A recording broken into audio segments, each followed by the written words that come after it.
lying down anymore. This time is for you to arise. I want you to know that God can feed you in the dream if you want, but he doesn't want to feed sleepers. He doesn't want to feed men that cannot arise and stand to take position for him over this matter.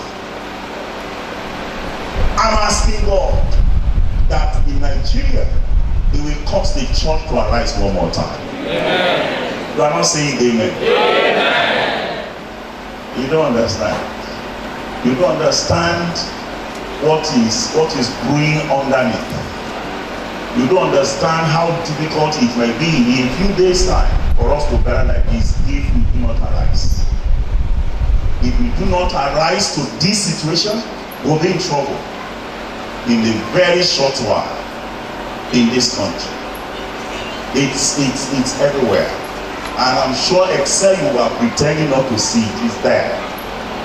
But the truth is, the man that God will depend upon to respond to the trouble of a generation is not a man who is sitting idling away doing nothing.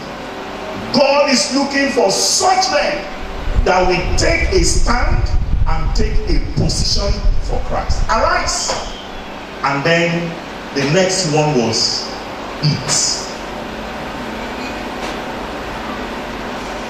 You know, I wish I could just relax and keep there now and just discuss practically with you. Practically. Without drawing revelations. Just practical, simple, basic discussion about this.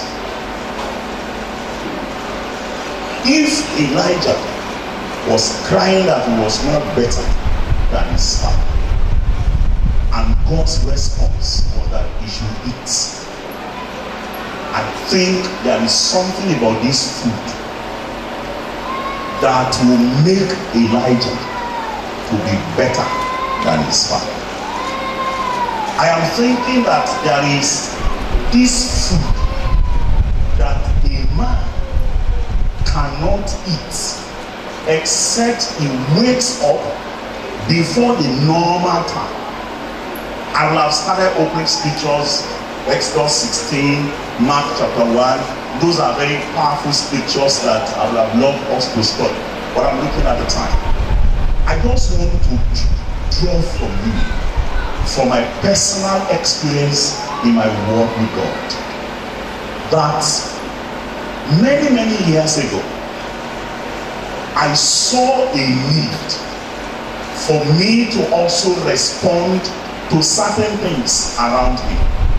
I saw a nudging in my spirit, a restlessness in my spirit to respond to certain things, and I began to pray. And I heard God many times, I am simply waiting for you. It took me time for me to understand what God meant by I am waiting for you. I started meeting some men of God. I don't want to mention their names now. I met few of them, about 3 of them, and my heart desire to be like them. And I started pushing, praying that I wanted to be like those men. But God told me, it doesn't work that way. You cannot be like any of them. You can only be yourself.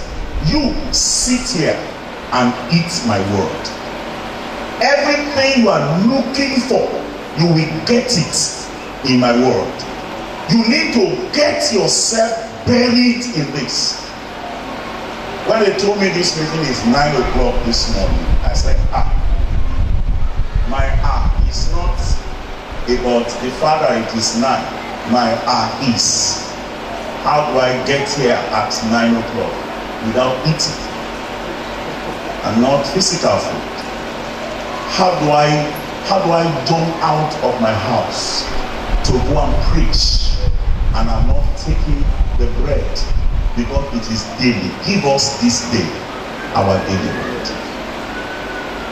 For men that will gather manna in the days of Moses, they must rise very early in the morning. 4 o'clock, 5 o'clock, 6 o'clock, 7 o'clock, 8 o'clock, 9 o'clock. 10 o'clock, 11 o'clock, 12 o'clock, 1 o'clock. 2 o'clock, 3 o'clock, 4 o'clock, 5 o'clock, 6 o'clock, 7 o'clock. You must rise very early in the morning. Because once the sun comes up, it melts. It will look as though manna did not come for that day.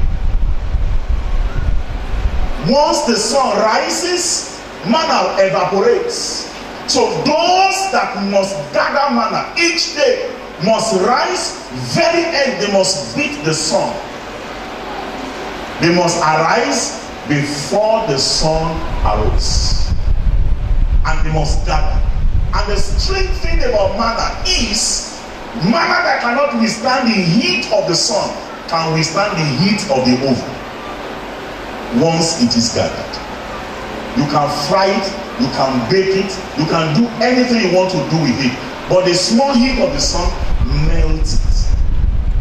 So I said to myself, if what I am looking for is in this, then I have to set my heart to pursue after it with all of my life. Sir, whatever you want to be,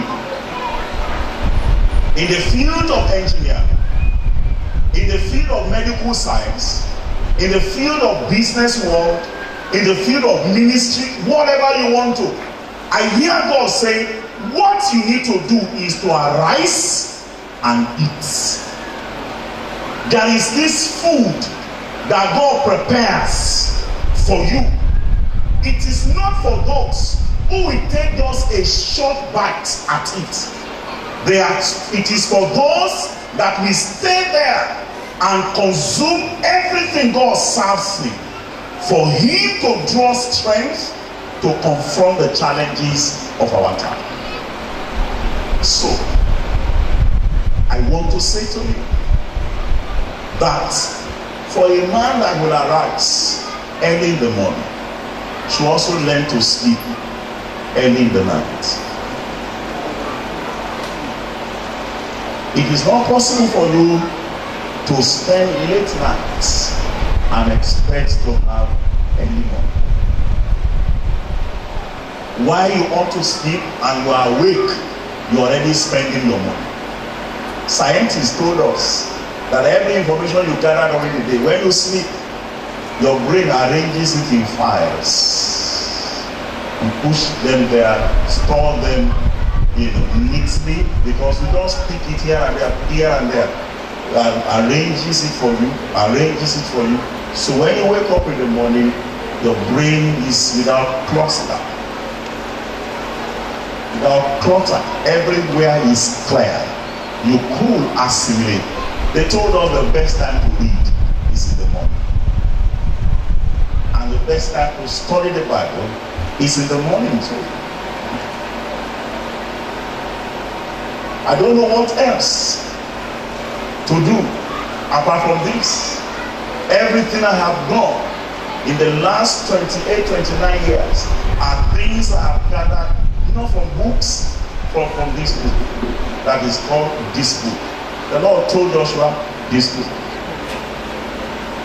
Joshua wondered, who can ever step into the shoes of Moses? God said, it's about this book, not these books. This book of the Lord shall not depart out of thy mouth. If you settle down with this book, your way shall be prosperous and you shall have good success. I know it that the answer to the economy of Nigeria is in this bread. The answer to the political quagmire of Nigeria is in this bread. But when men will not sit to eat, then there is nothing else to offer. I read in Acts, Revelation chapter 5, I saw a lamb that is called of the tribe of Judah. The Bible says he has prevailed to take the book and to open the 7 seals thereof. And I felt in my heart, the angel, the elder told John, weep no more.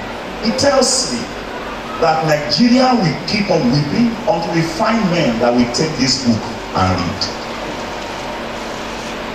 The world will suffer. Education will suffer. Every strata of life will suffer until we find men that will sit and walk, opening the mysteries of this book and drawing instruction therefrom for us. So my prayer has been that God will speak to Nigeria. We no more. I have found a small boy in Ibadan who will take this book, open it, and explain the content thereof. If God finds you like that, then there is nothing else He's looking for. For all of our senior friends, I want to tell you that what will sustain you, both in life and in ministry, in marriage, in whatever it is this bread. I am above 50. I don't have to stop eating for 50 years before I know that I have missed something. If I miss food for 3 days now, every fiber within me will know. All the molecules of each cell in my body will know that I have not eaten just for 3 days. Now, shouldn't a man who has eaten for more than 50 years be able to abstain for food for at least 5 years before he starts to feel it? But it doesn't work that way. I hear him saying, arise. If a man sleeps every day, he needs to arise every day and he needs to eat every day. As you feed your physical body, your spiritual body must be fed. Your spiritual being must be fed. And the irony of life is, as strong as you are, what powers you is what is invisible. If the spirit leaves you now, your spirit leaves this body, you will notice that your eyes will not work anymore. Your hand will not work anymore. There is no part of your body that will function. So what powers the physical frame that you carry is that small spirit that looks invisible. When that spirit is famished, the outside body, the outward structure that looks so great will become less functional. As a matter of fact, it becomes completely useless. And I want to plead with you that there is nothing else that God is looking for from you apart from the fact that He wants you to come to the table and eat whatever He prepared for you each day. I have taken the food for today, thinking and trusting that what I took today will sustain me through today. Tomorrow I'll report again for fresh bread from heaven. I don't know. There is nothing. There is no. It doesn't require rocket science for us to be an answer to the trouble of our nation. It doesn't require rocket science for us to be an answer to the trouble of the educational sector in Nigeria. All that God is looking for are men that will not joke with the bread of heaven. Jesus will rise great while before day to go and commune with the Father. That was the secret of his success. That was the secret of his life. That was the secret of his exploit. There was nothing else. He never missed the will of the Father because he will never miss his appointment with the Father. Don't forget that what makes Vashti queen was the king, not her natural beauty.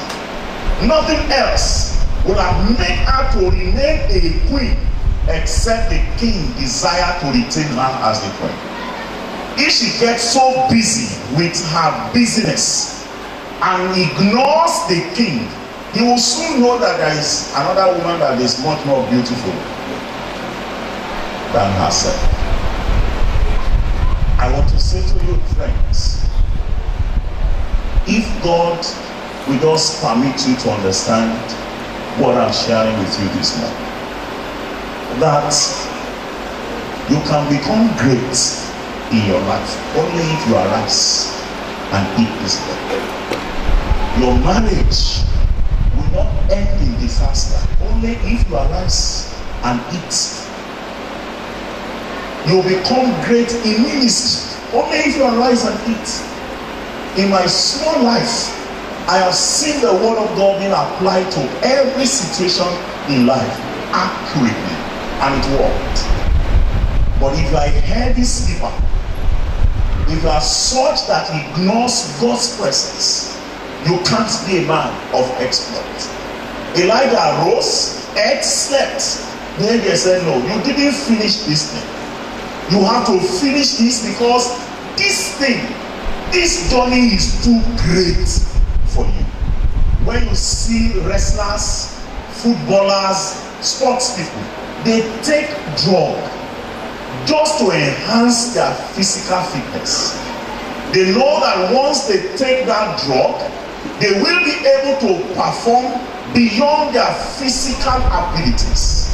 And for me, the drug of a Christian is the word of God. Once you eat, don't forget to drink water. And water is prayer. Those brothers told the brethren when there was murmuring in Acts chapter 6, they said, it is not easy.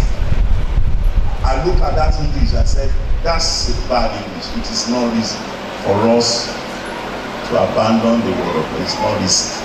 He said, yes, it's not easy. So I said, all right, it means it is not enough easy to abandon the word of God. That there is a crisis in the fellowship.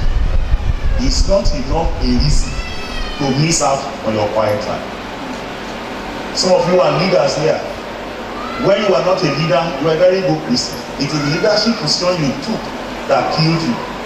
But now you don't have time to arise and eat because you must write Bible study outline.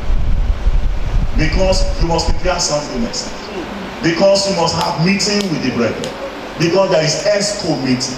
And then your spirit is being famished. So when little problem comes, you fall flat. You can't even resist small temptation as small as to tell lies.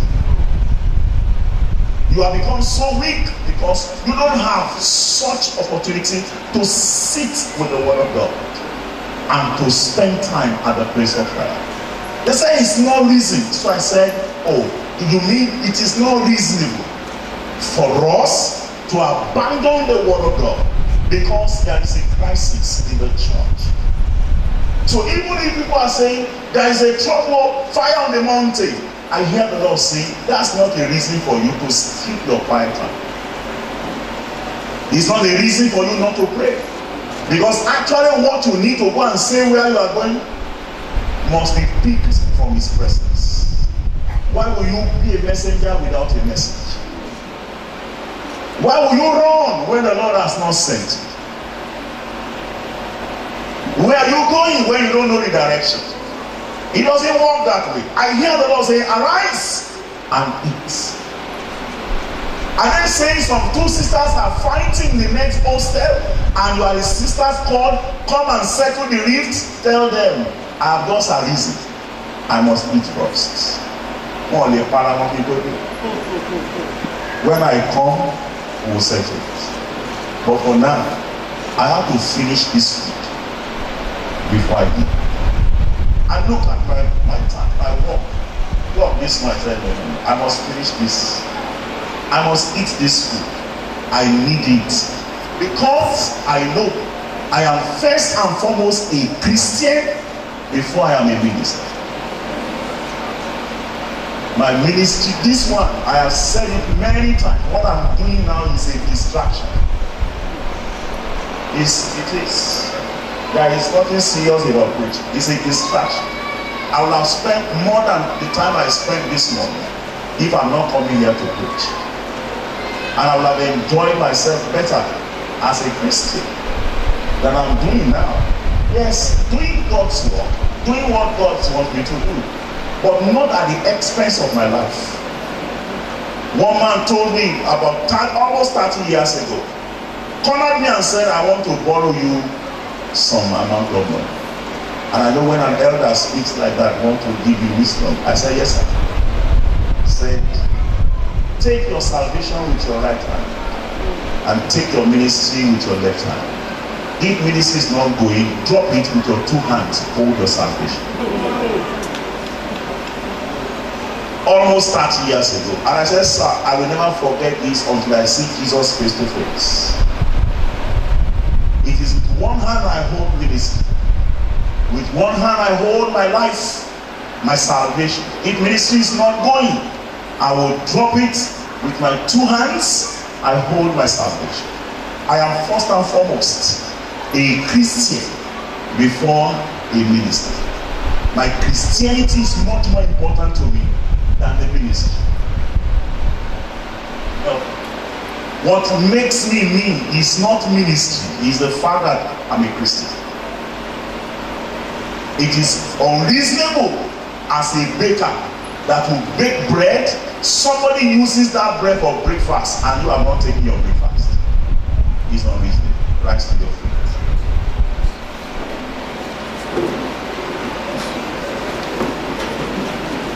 Arise and do what?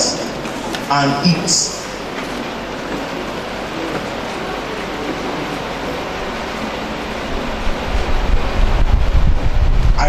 I read my Bible in the days of Moses when he tarried on the mountain. Israel came to Joshua, said, make us gods. And then Joshua made them a molten calf of gold. And the people sat to eat and rose to play.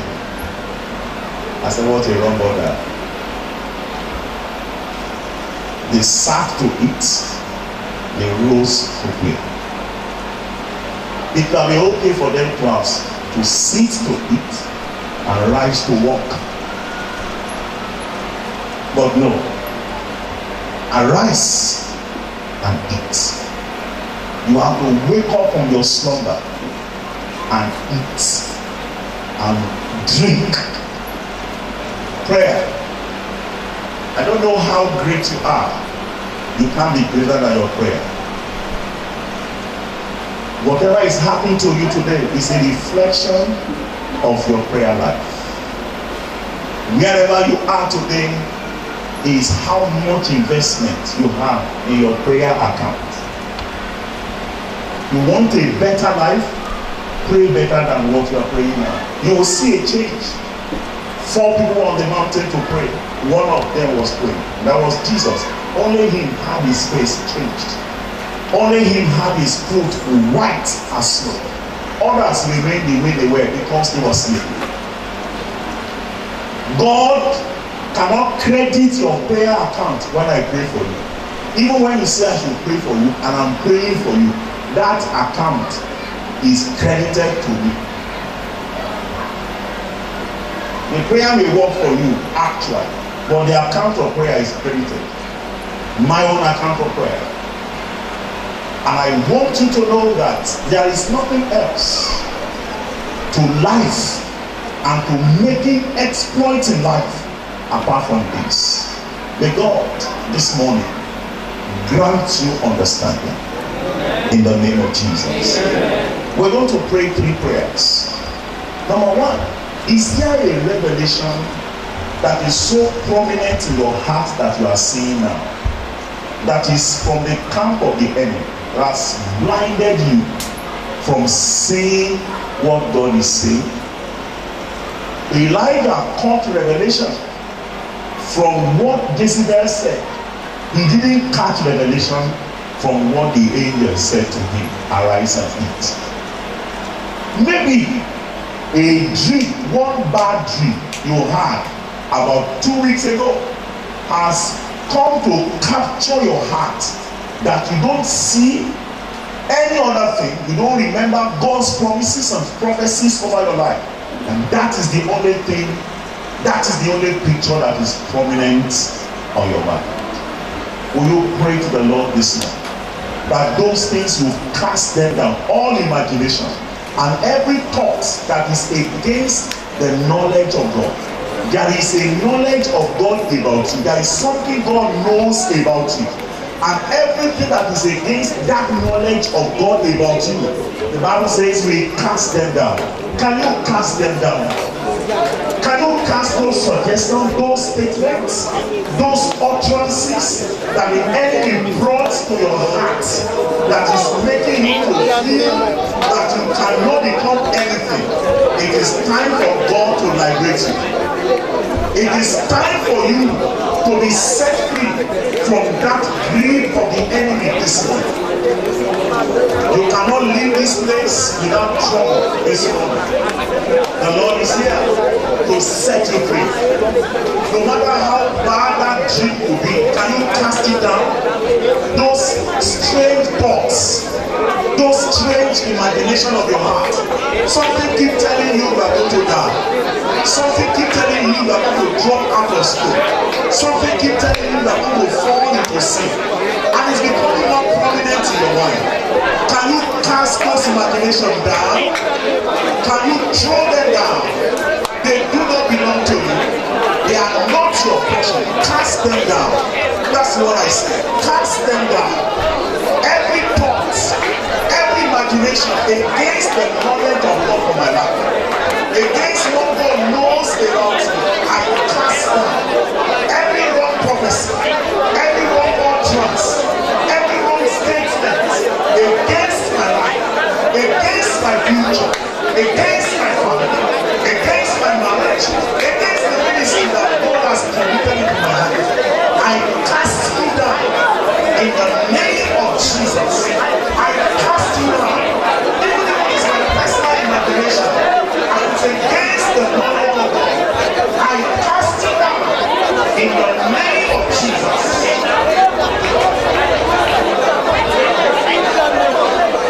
You are not going with it. We have to drop it here. We have to drop that here.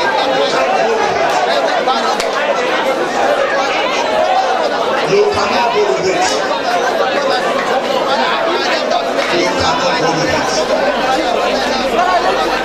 Cast them down. Cast them down. Can you please clap on your lips?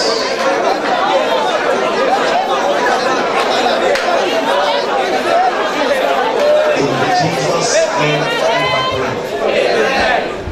The second prayer we're going to pray is that the Lord will make you to arise. Listen, you need to understand what we are going to pray about. It was in the midst of his brethren that God made David to arise, and he was anointed. 12 apostles came to Gethsemane with Jesus, 11 of them. And Jesus wanted to go a stone throw to go and pray. And then he said, I go to pray. And then he said, Peter, James, John, arise. I read that passage of the Bible. I thank God for my life. Others, you sit down, you arise. I said, Lord, you said, I go to pray, not we go to pray. And I thought I should be one. And yet 4 people were going to pray. He made 3 to arise among their brethren. And I said, don't let me die sitting. Make me to arise in the midst of my colleagues. Cause me to arise in the midst of the brethren. Yes, I must sit, but Lord, that I will not sit dying. I will not sit and die. I must arise and live. Those 3 men became prominent. They were different among the apostles. Will you pray that the Lord will cause you to arise? In your family, will cause you to arise. In the ministry, will cause you to arise. In the fellowship, he will cause you to arise. In Federal Polytechnic, here, he will cause you to arise. In the midst of your friends, in the midst of your colleagues, that will cause you to arise. In the name of Jesus. Yes, in the land of the living. Lord, we cause you to arise. In the midst of the nations of the earth, you will cause me to arise. In the midst of my enemies, you will cause me to arise. Everywhere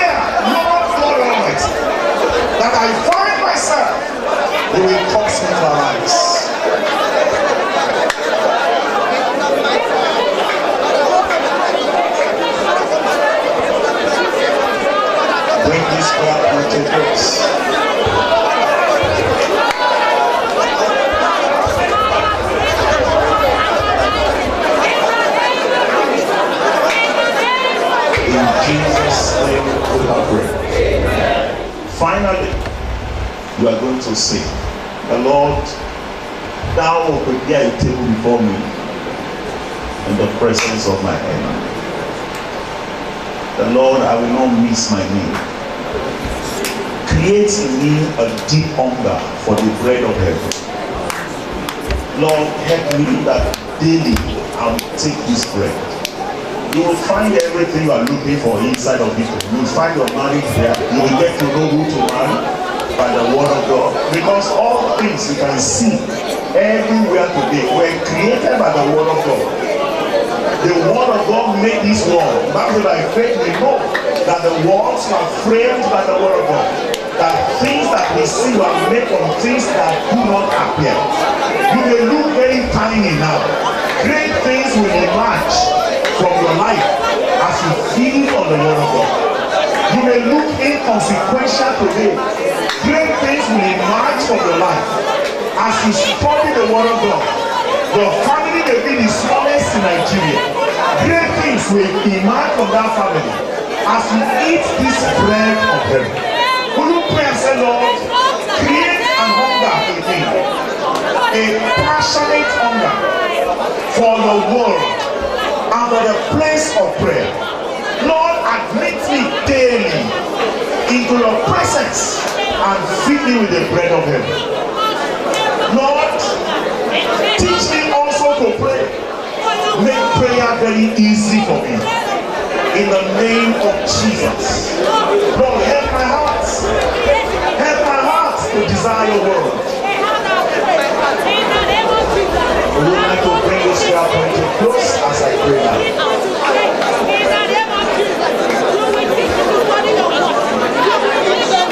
In Jesus' name we have prayed. I'm going to be praying now. Let your faith rise. I learned that some people here saw death in their dreams. About 3 of them. That appointment is already cancelled. God is here. His word is present here. The words were framed by the word of God. Things that we see were made from things that do not appear. We know that the creative ability of God is his word. And we know that when he wants to send anything on errand, he sent his word. The Bible says he sent his word and healed them and delivered them from their destructions.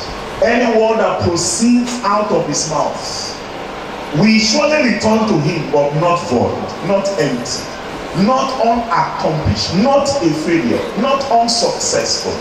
It will do that which you sent it to do and prosper in it. We know, Lord, that this is what your word is.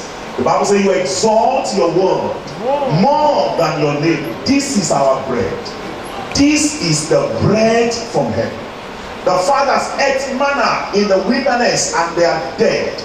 But he that eat this one and drink the blood will not die. He shall have life everlasting. Lord, this is what we have come to trust this morning as you spoke very simply with us. And I'm asking, Lord, every revelation coming from the other party, from the other end, that is perfecting your people here. Whoever is under the bondage of pronouncement from the pit of hell, today you are set free in the name of Jesus. Whoever is taunted, whoever is haunted, whoever is assaulted by the enemy, by words of mouth. Jezebel did not carry on. He only spoke. And she knew that her words are powerful.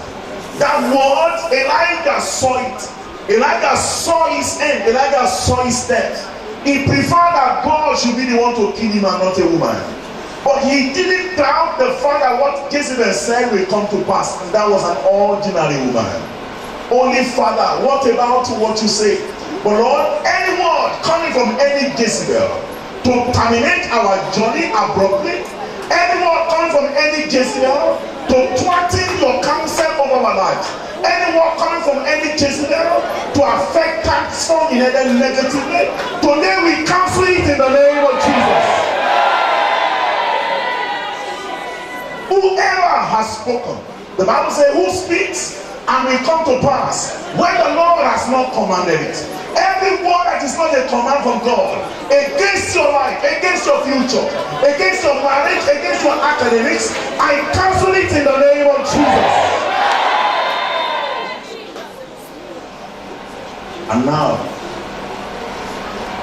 because it is time for us to arise, we are going to arise and be counted in these days. Because it is time for us to arise on this campus. This matter belongeth to us. This is our domain, this is our constituency. We are the one that tells the direction the world should go, not the world to tell us the direction to go. We have been sitting down for a long time. We have been docile for a long time. We have been inactive for a long time. We have been dormant for a long time. I hear the Lord saying, arise.